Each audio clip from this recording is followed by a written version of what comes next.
عليكم ورحمة الله وبركاته. كل الحمد لله والصلاة والسلام على نبي المجتبى وأحمد المصطفى صلى الله تعالى عليه وآله وصحبه وأزواجه وأهل بيته وأحفاده أجمعين دائما أبدا أبدا إلى يوم الدين.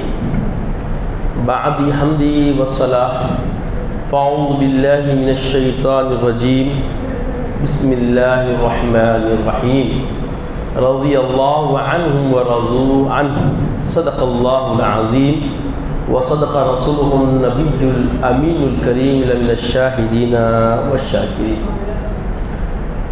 تمام تر تعریفیں حمد و ثنا اللہ جل مجدہ مالک حقیقی وحدہ لا شریک کے لیے سزاوار ہے، جو کل عالم کا مالک و ملجا ہے، جس کا کوئی ہمسر نہیں. وہ از خود ہے اور ہر شے اسی کی نو پیدا کردہ ہے. وہی جلاتا ہے اور مارتا ہے، وہی سب کا روزی رسا ہے. وہ اپنی ذات میں یکتا وہ تنہا ہے، اس کا کوئی ہمسر نہیں. وہ ابد الاباد سے ہے اور ہمیشہ ہمیشہ رہنے والا ہے. میں گواہی دیتا ہوں کہ نہیں ہے کوئی معبود برحق لائق عبادت سوائے اللہ جل مجدہ کے، اور میں یہ بھی گواہی دیتا ہوں کہ محمد عربی صلی اللہ تعالیٰ علیہ وآلہ وسلم اللہ کے بندے اور خاص رسول ہیں. صلاۃ والسلام نازل ہو ہمارے آقا نامدار حضور تاجدار محمد عربی صلی اللہ تعالیٰ علیہ وسلم پر، آپ کی آل پر، آپ کے اصحاب پر. بزرگان دین، برادران اسلام، یہ بات آپ جانتے ہیں کہ ہم پچھلے 2-3 جمعات سے صراط مستقیم کی راہ کیسے اختیار کریں، اس راہ پہ گامزن ہونے کے لیے، چلنے کے لیے، آگے بڑھنے کے لیے اپنا گائیڈنس کس کو بنائیں، اپنا رہنما و رہبر کس کو بنائیں، ان خطوط کو کیسے ہم منتخب کریں. تو ہم صحابہ اکرام رضوان اللہ علیہم اجمعین نے جو حبیب پاک علیہ الصلاۃ والسلام کی قربت و رفاقت و صحبت سے بالکل جڑے ہوئے ہیں، اور جس کے بارے میں آقا دو جہاں سرور کائنات رحمت عالم معلم انسانیت شعار اسلام نے خود ارشاد فرمایا کہ سیدھا راستہ کیا ہے، صراط مستقیم کا راستہ کیا ہے. تو آقا نے فرمایا ما انا علیہ واصحابی، جس پہ میں اور میرے صحابہ.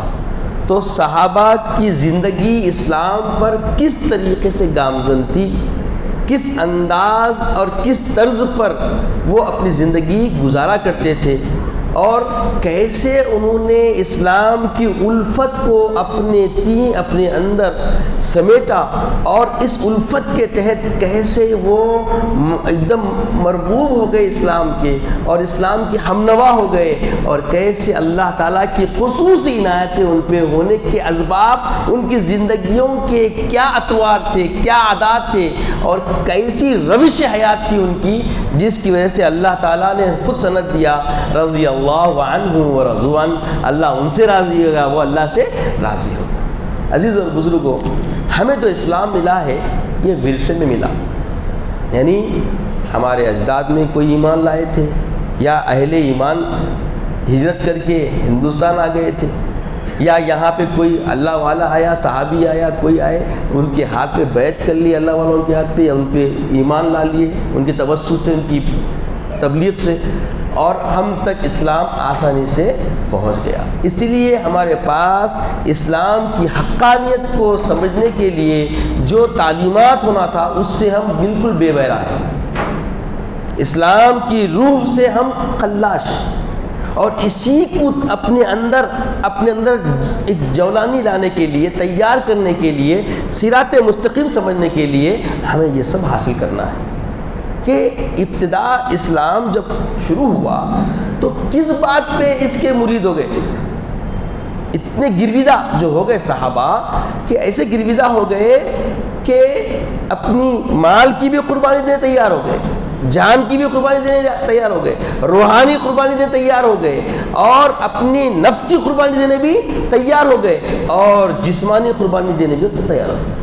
ہر قربانی الگ الگ امتیاز رکھتی ہے، جسمانی جانی سمجھ میں ایک ڈگری مگر جدا ہے، جسم کو نقصان برداشت کرنا الگ ہے اور جان قربان کرنا الگ ہے، پھر مال قربان کرنا الگ ہے، روحانیت اندر دل کو ٹھیس پہنچتی اس کو برداشت اپنے اندر رکھنا، جو کئی زمانے تک بھی اس کا احساس آسانی سے سرد نہیں ہوتا، مگر اللہ کی محبت میں، اللہ کی رضا کے لیے، اللہ کے محبوب صلی اللہ علیہ وسلم کے اوپر الفت اور جانثاری اور ان کی وارفتگی میں ان سب مصائب کو جھیل جانا، یہ ایمان کی حرارت، یہ ایمان کی جرأت و فراست، یہ ایمان کے اندر استقامت اور بہت ہی مضبوطی کے ساتھ ٹھہراؤ اگر ہمیں دیکھنا ہے تو وہ ہمیں صحابہ کی سیرت سے ملتا، اور اسی پر ہم فرداً الگ الگ پہلو پہ ہم پہلے مالی قربانی دیکھیں،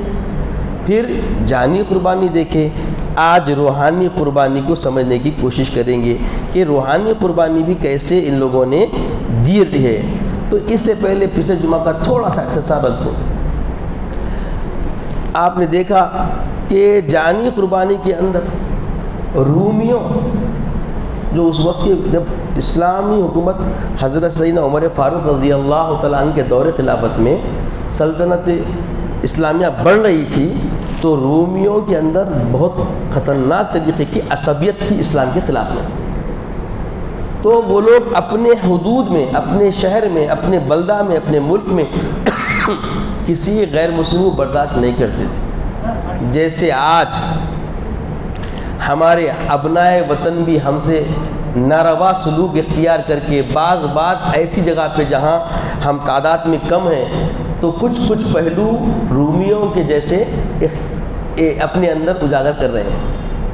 یہ ہمیں جب تاریخ ہماری اسلاف کی پڑھتے ہیں تو ہمیں ایسے موقع پہ کیسا رہنا یہ سیکھتے، اسی لیے یہ اب یہ الیکٹرانک میڈیا بھی جو استعمال ہو رہا ہے یہ کوئی تشخص کے واسطے نہیں، بھائی ہمارے بزرگوں میں کچھ لوگوں نے ذہن ڈالا کہ بھائی جب تم کام کر ہی رہے ہو اس کام کو اپنے خطے میں، اپنے دائرے میں رکھنے کے بجائے اگر وسعت کا موقع مل رہا ہے، اب یہ فری آف کاسٹ ہے، 1 روپیہ نہیں جا رہا، ڈال دو تاکہ ایک 4 تو دیکھیں گے، ماشاءاللہ دیکھ رہے ہیں لوگ، الحمدللہ، امید سے زیادہ لوگ اب دیکھنے لگ گئے، تو یہ بات پہنچی تو اس میں 1-2 بھی افراد جس کو سیریس لے لیے تو اجر سے خالی نہیں ہے۔ تو یہ اجر کی نیت سے اس کو کیا جا رہا ہے، تشخص کے لیے تو مسجد کی ضرورت ہی نہیں ہے، میرا آفس، میرے دفتر کا بھی وہیں بیٹھ کے نئے کلپ بنا کے ڈال سکتا ہوں، اور آپ دیکھ رہے ہوں گے اس کی کوئی کیا بولتے ایڈیٹنگ بھی نہیں ہوتی، جس انداز سے اگر یہاں کوئی غلطی لفظ کی جا رہی ہے اس کو میں کو ڈیٹیکٹ کرنا بھی نہیں آتا، ویسے ہی چلی جا رہی ہے، اس کی اصلاح ہو رہی ہے الحمدللہ۔ ماضی کے بیانات میں، آنے والے بیانات میں کچھ چیزیں معلوم ہوتے گئی تو اس کے اندر بتدریج میں بھی محنت، طالب علم ہے بھائی، من المہدی الی اللحد، ماں کی گودی سے شروع ہوا کلمہ پڑھنا، اور الحمدللہ ہم کو تو ایسا گھرانہ ملا کہ بچپن ہی سے لا الہ الا اللہ کی لولی ملتی رہتی، اور پھر جب شعور آتے گیا تو الحمدللہ ماحول بنا ہوا ہے، تو ہر گھر مسلمان کا ایسا ہی ہونا چاہیے، اور یہی تو طریقہ ہم کو صحابہ سے ملتا ہوا آیا، کیونکہ صحابہ بھی آپ دیکھیں گے ان کی جب سیرتیں سنتے جائیں گے، یقین مانیے اپنی اولادوں کو خرد و نو سے لے کے ہم کلام ہونے کے آداب سے لے کے مجلس کے آداب تک حبیب پاک سید عالم معلم انسانیت کی طرز پہ چلنے کی تلقین کرتے، خود بھی قائم رہتے اور ابھارتے اپنی اولاد کو۔ اس کی کمی ہمارے گھروں میں مل جاتی ہے، تو اس کمی کو دور کرنے کے لیے ہی ہم جمعہ میں یہ عنوان بنا کے چل رہے ہیں۔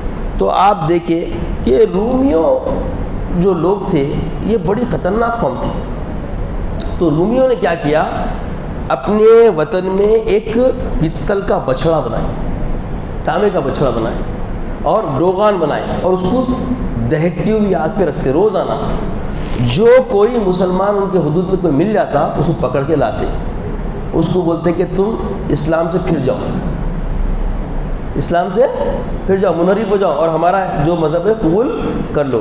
اگر کوئی انکار کرتے، انکارج کرتے رہے، کوئی قبول کیا ہی نہیں، ان کو تاریخ ہے پوری، چونکہ ایک بار اللہ کیا ہے رسول اللہ کیا ہے معلوم ہو گیا، اور یہ کیا ہے ابدی دین ہے، یہ دین اسلام ہمارا دعویٰ ہم ماننے والے ہیں بلکہ بولنے کی ضرورت نہیں ہے.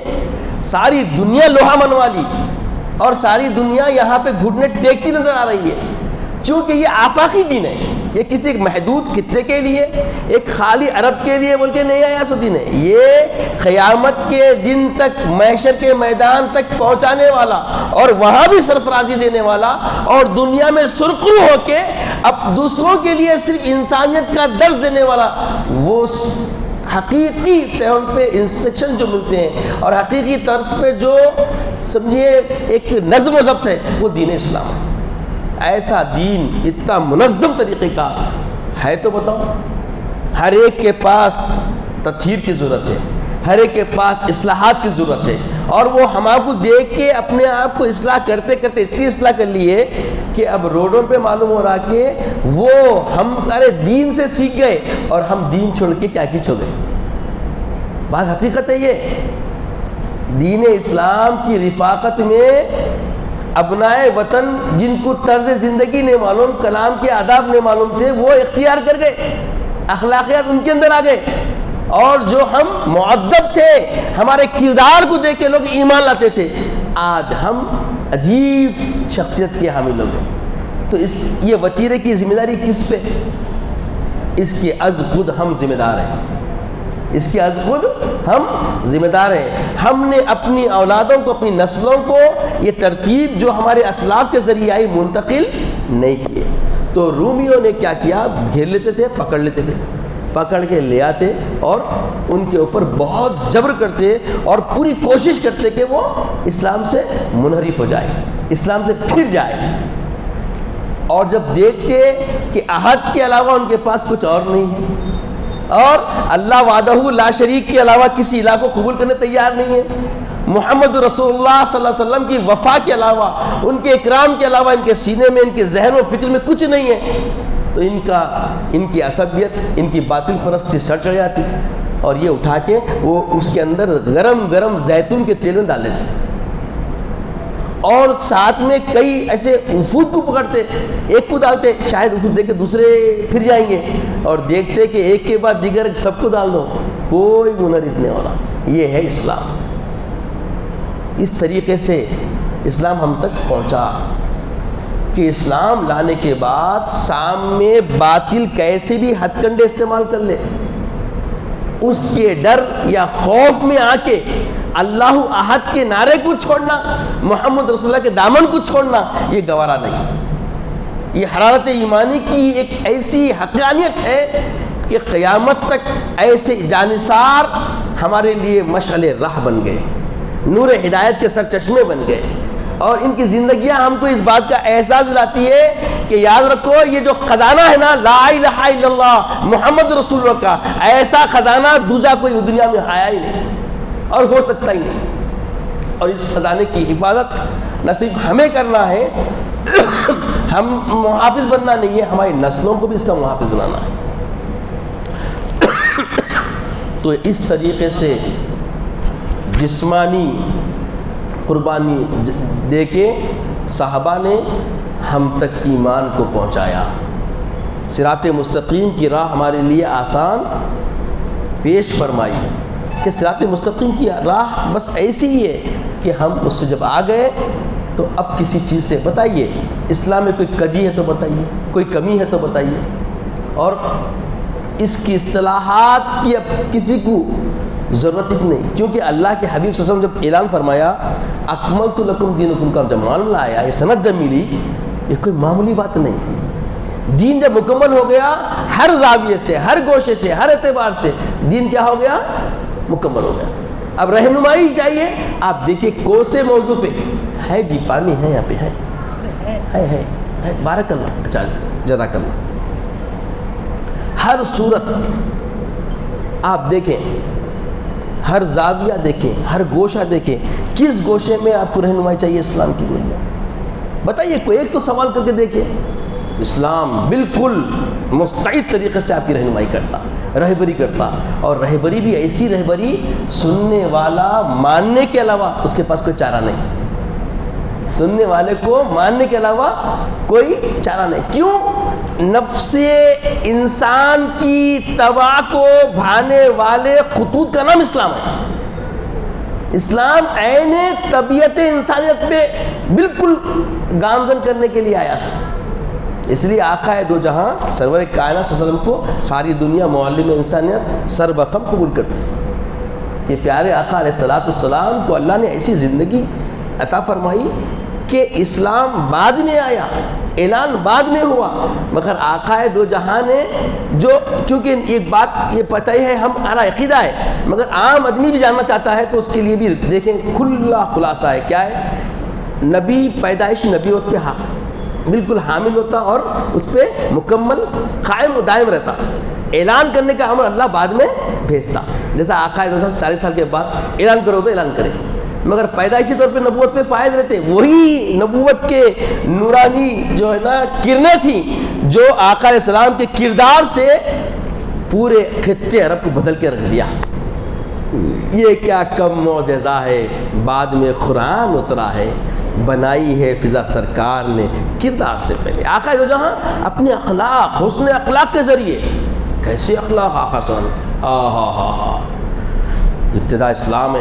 صحابہ میں جو اب جولانی دیکھیے, گرم تیل میں ڈال دے رہی, جا رہی, مگر احد کا اللہ نعرہ نہیں چھوٹ رہا, محمد رسول اللہ لا الہ الا اللہ نہیں چھوٹ رہا. آخر وجہ کیا تھی؟ تو آقا دو جہاں صلی اللہ علیہ وسلم کا آپ سنیں نا کہ شیبہ تعلیم میں جو آپ کو شاب تعلیم میں جب محصور کر دیا گیا 3 سال تک, سوچیں آپ, رب زب بند, کسی اعتبار سے لین دین کرنے کو تیار نہیں, خورد و نوش کی رسد کچھ پہنچ رہی نہیں, فاقوں پہ فاقے چلے, مگر آقا دو جہاں اپنے نبوت کے اعلان کرنے کے بعد اس پہ ایسے انداز میں مضبوطی سے ٹھہرے رہے. آپ ایک بار کعبے کے پاس نماز پڑھ لیں, اونٹ کی گوجری دیکھے کوئی کیسی رہتی, پوری گوجری لا کے آپ کی گردن ڈال دی گئی. اللہ, طائف کے میدان میں لہو لہان کر دیا گیا, پتھروں سے مار مار کے پورے جسم کو جو نا پورا لہو لہان کر دیا گیا, پورے جسم پہ مار آقا صلی اللہ علیہ وسلم, کئی مہینوں تک آپ کو جو درد رہے. زہر دیا گیا, زہر دیا گیا, اور زہر کے اثر سے اسی وقت صحابہ فوت ہو گئے, آقا صلی اللہ علیہ وسلم باحیات رہے, کیونکہ اللہ وعدہ واللہ یعصمک من الناس, اللہ تعالیٰ فرمایا کہ ہم تمہاری حفاظت کرنے والے لوگوں سے. تو میرے مالک نے کیسے اپنے محبوب کی حفاظت کی. تو یہ جو دیکھے تو صحابہ کے اندر یہ جولانی آئی کہ جو اللہ تعالیٰ احد کے اوپر اپنا یقینہ رکھتا ہے, اللہ تعالیٰ اس کا محافظ جو ہوتا ہے, جو وعدہ کرتا ہے پورا کرتا ہے. کہ ایسا زہر دیا گیا کہ صحابی بھی ایک بوٹی کا لقمہ چابے بھی تھے کہ فوری اسی وقت ان منہ سے کف جاری ہوا اور مر گئے. آقا علیہ السلام کئی بوٹیاں کھا گئے مگر آقا صلی اللہ علیہ وسلم کچھ نہیں ہوا. آئے ہائے ہائے, اتنا ایکسپریمنٹ ان کے سامنے, صحابہ کی زندگی کے سامنے ہوا اور پوری دنیا کے سامنے یہ آ رہا ہے. تو آقا علیہ السلام ایسے انداز سے اپنے ہم نواؤں اور اپنے صحبت یافتہ صحابہ کی تربیت فرمائی, اور صحابہ ایسے ہی مضبوطی کے ساتھ جب آقا کی دیکھ لیتے تو ان کی ساری مصیبتیں حرم ہو جاتی. اللہ تعالیٰ کی اوپر آپ کا جو اعتماد, اللہ تعالیٰ کے وہ توکل, اللہ کی ذات پہ جو بھروسہ, انحصار, صحابہ کو اللہ کے رسول نے خود کر کے جو دکھایا پریکٹیکل, یہ قیامت تک کسی کو نہیں مل سکتا. اسی لیے صحابہ صحابہ ہیں, چپکے ان کو اللہ تعالیٰ نہیں فرمایا رضی اللہ عنہ رضو ان, اللہ ان سے راضی ہوا, اللہ سے راضی ہوئے. تو یہ اب تک کیا تھا, جسمانی قربانی تھی. اب دیکھیے روحانی قربانی کے بارے میں آتا ہے کہ اسے بہت سارے واقعات ہیں, مگر اپنی طاقت اور اپنے علم کی جسارت سے آپ کے سامنے میں گوشت گزار کر رہا ہوں کہ دیکھیں کہ عموماً کیا ہوتا, جسمانی عزت برداشت کر سکتا ہے انسان, مالی قربانی میں وقتیات کر لیتے. اب دیکھیے محنت سے پیسہ کماتے, گھر بنا رہے ہیں آپ, آ کے ٹھہراتے بس شریف لوگ محبت سے, بھائی اتنا بن رہا, یہ ہے وہ ہے, نہیں تو انہوں آتے. بہت سارے ہر اس خطوں میں الگ الگ طریقے کی نوعیت کے الگ الگ چولے دال کے لوگ ملتے, تو جان دے رہے بھائی لے جا رکھو آر ذکر, مالی قربانی آسانی سے کر دے رہے لوگ. اور اسلام میں ایسے معاملات میں بھی گناہ ہے, اور سچا مسلمان رہا تو انہیں کیا کرتا, پورے روٹس بنا کے لا کے اپنا کام کرتا, اور اللہ مدد بھی کرتا. جو یہ عقیدے کے ساتھ چل رہا ہوں، جو یہ یقین کے ساتھ کام کرا، اللہ رسول کی رضا کا معاملہ دیکھ لے کے اس رضا کو پورا کرنے کے خاطر کوئی محنت کرتا ہے، تو کئی لوگ الحمدللہ 100 منزلہ عمارت بناتے، کوئی آ کے ٹکتا نہیں، ان کو قریب ہی نہیں آتا کوئی ان کو. کیوں؟ عقیدہ. یاد رکھے لک اجر ما نویتا، تیری جیسی نیت ویسی تیرے کو برکت. لک اجر ما نویتا، بس جو تو سوچے گا فکر و فہم سے، ان اللہ مع ظنکم، اللہ تیرے گمان کے ساتھ، اللہ تیرے گمان کے ساتھ. اچھے حسن ظن سے اگر ہم محنت کرتے ہیں، کوئی کام میں بھی سرفرازی ملتی ہے، کامیابی ملتی ہے، کامرانی ملتی ہے، کوئی رکاوٹ آپ کا کچھ نہیں کر سکتی. یہی صحابہ کی سیرت میں ملتا ہے، یہی صحابہ رضوان اللہ کی جو ہے نا زندگیوں میں ہم کو نصیب ہوتا ہے. تو ہجرت سے نبوت سے 100 سوا سال پہلے کیا ہوا؟ ام سلمہ اور ابو سلمہ، یعنی بچے کا نام سلمہ تھا، ان کی والدہ اور والد بچے کو لے کے ہجرت کرنا چاہ رہے تھے، کیونکہ یہ کفار و مشرکین بڑی اذیت رسانی شروع کر دیے تھے. سمجھ رہے ہیں آپ؟ یہ جو دیکھ رہے ہیں نا آپ، یہ سب وہ پردیش، یہ پردیش میں جو حالات چل رہی ہیں، جہاں جہاں اقلیت بالکل محدود ہے تو ان کے ساتھ جو ناروا سلوک ہو رہا ہے، یہ کچھ بھی نہیں ہے، اس سے بھی برے حالات ہیں. ہم وہاں سے اٹھ کے آئے، یہ پیغام بھی ہے، انشاءاللہ ہم تمہاری نسلوں کو سدھار لیں گے. ہم کو یقین ہے اللہ تعالیٰ جو ہے نا انشاءاللہ ہم سے کام لے گا. اور یہ آفاقی دین ہے، یہ دین اللہ ملّہ کے جیسا محدود ہے نا، انہیں نہیں پڑھ سکتا، انہیں نہیں پڑھ سکتا، ایسا کچھ بھی نہیں. کتاب اللہ کھلی پڑی ہوئی ہے، پڑھو. پڑھنے کا تمہارا اپنا نظریہ ہے. جب ایمان کی روشنی سے پڑھیں گے تو پھر روشنی ایسی ملے گی، زندگی دنیا بھی سمجھ جائے گی اور آخرت بھی سمجھ جائے گی. اب جو تم دنیاوی اعتبار سے دیکھ رہے ہیں تو اس میں بھی تم کو نقصان نہیں ہے، فائدہ ہی ہے. کیونکہ ہدی للناس، قرآن کا اعلان ہے، ہدی للناس، یہ ساری انسانیت کے لیے ہدایت ہے. یہ صرف مسلمانوں کے لیے، مومنوں کے لیے محدود نہیں ہے. ہدی للناس، یہودی بھی پڑھے تو فائدہ، نصرانی بھی پڑھے تو فائدہ، مشرک بھی پڑھے تو فائدہ، کافر بھی پڑھے تو فائدہ، ہر ایک کے لیے، مجوسی پڑھے تو بھی فائدہ، ہر ایک کو فائدہ. اس سے نقصان کسی کو نہیں ہوتا. جتنا پڑھیں گے ہر انسٹرکشنز کھلے واضح، کوئی ڈھکی چھپی بات ہماری ہے ہی نہیں. اتنے کھلے مذہب کے اوپر، اس لیے ایسے کھلے مذہب کے ماننے والوں پر تم جو کر رہے ہو، اللہ کہیں نہ کہیں حیات دیتا ہے. احساس اللہ وحدہ ہونے کا احساس سب کو ہو رہا ہے. یہ جو جان اکثر بولتے نا، اللہ کے رسول ایک موٹی بات بولے، کیا بولے؟ بعض باتیں ملتی آ کے تو بول دیتا ہوں، ذہن ہٹائیے مجھ موضوع سے، کہ من عرف نفسہ فقط عرف ربہ. خود شناسی میں رب شناسی ہے. یہ خود شناسی کیا ہے بھائی؟ یہ ایک قول ہے. یہ جسم کیا ہے؟ ایک قول ہے. اصل اس کے اندر قوت جو بات کر رہا ہوں، ہاتھ ہل رہے ہیں، کون سی قوت سے ہو رہی ہے؟ روح. اور روح کس سے بنی؟ روح کہاں سے آئی؟ کیسا آئی؟ آپ کو بس اتنا فکر کر لے تو بس. فانوس بن کے جس کی حفاظت ہوا کرے، وہ شمع کیا بجھے جسے روشن خدا کرے. 100 وقت آٹو کے پیچھے، ٹرک کے پیچھے پڑھ لیے ہوں گے، سمجھے مطلب کیا ہے اس کا؟ یہ فانوس ہے، اس کی حفاظت ہوا کر رہی. دم اندر گیا باہر نہیں آیا تو بھی آؤٹ، دم باہر گیا اندر نہیں گیا تو بھی آؤٹ. تو یہ ہوا جب تک جاری آ رہی، یہ آواز ہوا ہے. یہ آپ تک جو کان، آپ کے کان میں جو سرگوشی میری آواز ہو رہی ہے، یہ سب ہوا کا کمال ہے. تو اللہ تعالیٰ ہوا کے ذریعے آپ کو روح کو اپنی تازگی بخش رہا ہے. اور یہ روح جب تک تازگی ہے، اسی لیے ہر حال میں شکر کرنا ہے. آپ دیکھیے دین اسلام کے اندر جو انسٹرکشنز ہے کیا ہے، کتنے پیارے. اب مسجد میں آ رہی اللہم افتح لی ابواب رحمتک، جو پڑھ کے آیا رحمت کے دروازے کھل چکے ہیں اس کے لیے. اب جاتے وقت بھی سوال کرنا ہے، فضل مانگنا ہے اللہ سے. فضل لے کے گئے، آتے وقت رحمت آتے ہی دے دیا آپ کو، جاتے وقت فضل لے کے جا رہے. تو سوچئے معاملہ کیا ہوگا؟ اللہ کے فضل میں، اللہ کی رحمت میں رہیں گے آپ. اب گھر پہنچیں گے تو فضل ہی فضل، رحمت ہی رحمت تمہارے ساتھ رہے گی. اب اس کے بعد اٹھ رہے تو دعا، بیٹھ رہے تو دعا، چل رہے پھرے تو دعا. اس میں کیا ہے یہ سب؟ کیوں ہے یہ سب؟ کیوں لے کے جب بیٹھیں گے ہر کیوں کا جواب ملتا جائے گا، ہر کیوں کا جواب ملتا جائے گا. ہر بات میں کہاں تک کیوں. امجد کیوں بولتا ہے؟ گنگا ہو جا. یہ سب کیوں کرتے کون؟ ایسے لوگ جن کے اندر فکر و فہم ابتر ہو گئی، ورنہ موٹی موٹی بات سمجھ میں آتی۔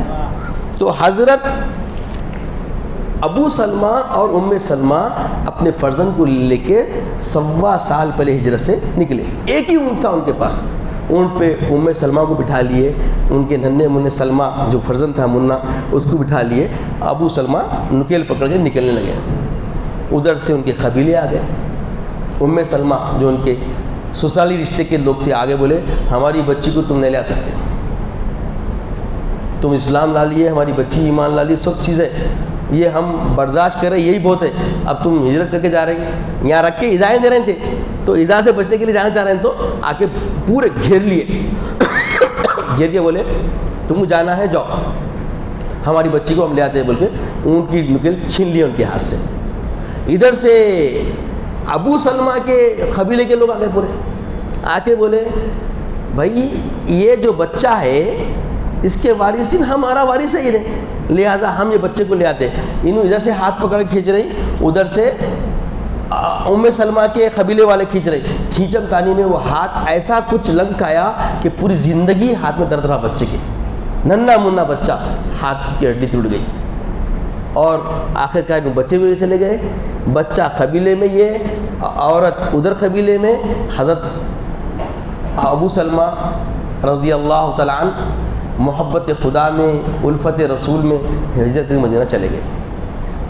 اب سوچئے سالوں سال گزر گئے، بیٹے کی جدائی، بیوی کی جدائی، اب اس جدائی کا درد جو روحانی تکلیف دہ ہوتا ہے یہ صرف کوئی ہجرت کر کے دیکھے تو معلوم ہوتا ہے، جب تک کوئی ہجرت کرا ہوا نہیں ہے، اپنے اہل و عیال سے دور نہیں ہے، اس کو اس کا احساس، اس کو اس کی گرماہٹ، اس کو اس کی تکلیف کا درد مرہم کچھ سمجھ میں نہیں آ سکتا۔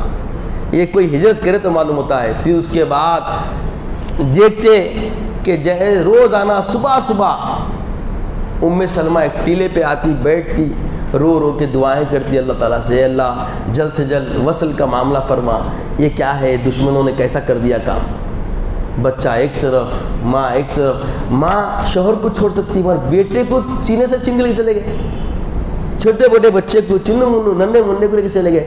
سوچئے اب کیا گزرتی ماں کے اوپر۔ اس کے بعد قبیلے کا ایک بااثر آدمی تھا، اس نے دیکھا کہ ڈیلی معاملہ ام سلمہ کا یہی ہو گیا، آنا، ایک ٹیلے پہ بیٹھنا، رونا، اللہ سے دعائیں کرنا اور واپس چلے جانا۔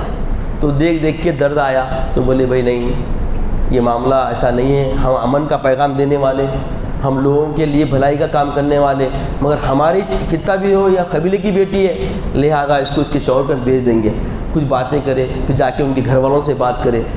بڑی مشکل سے ان کی تشکیل دینے پہ راضی ہو گئے، بھیجنے تیار ہو گئے۔ تو پورے سال 1.5 سال کے بعد پھر جب ملاقات ہوئی تو سوچئے معاملہ یہ ہوا کہ ننھے منھے جو سلمہ تھے ان کا ہاتھ بہت وہ رہا، اس کا علاج ہو ہی نہیں سکا، اور پوری زندگی انہوں ویسی درد کے اندر رہے۔ اور ملاقات جب ہوئی تو بڑی مسرت محسوس ہوئی۔ اسلام میں اس لیے بولے نا ان مع العسر یسرا فان مع العسر یسرا، ایک مشکل آتی ہے تو 2 راحتیں آتی ہیں، ایک مشکل آتی ہے، ایک مصیبت آتی ہے تو 2 راحتوں کی ضمانت اللہ تعالیٰ دے رہا۔ تو ایک مصیبت کو برداشت کرو اللہ کے واسطے، اور اللہ تعالیٰ ایسی راحتیں دیتا کہ مصیبت کدھر گئی پوری زندگی میں پھر مصیبت کا خیال نہیں رہتا، راحتوں میں ہم مگن ہو جاتے۔ اس کے بعد آتا ہے کہ اور ایک حکایت آپ کے سامنے رکھ دوں کہ حضرت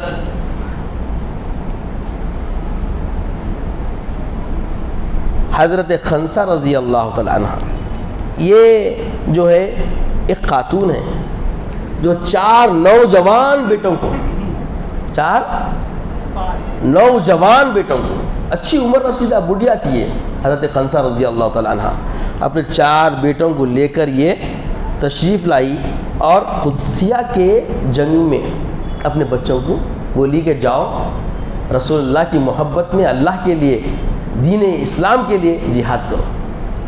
اور یہ 4 نوجوان بچے فوری گھوڑے پہ سوار ہوئے، نکلے اور جا کے جنگ کیے، اور جنگ کے میدان میں شہید ہو گئے۔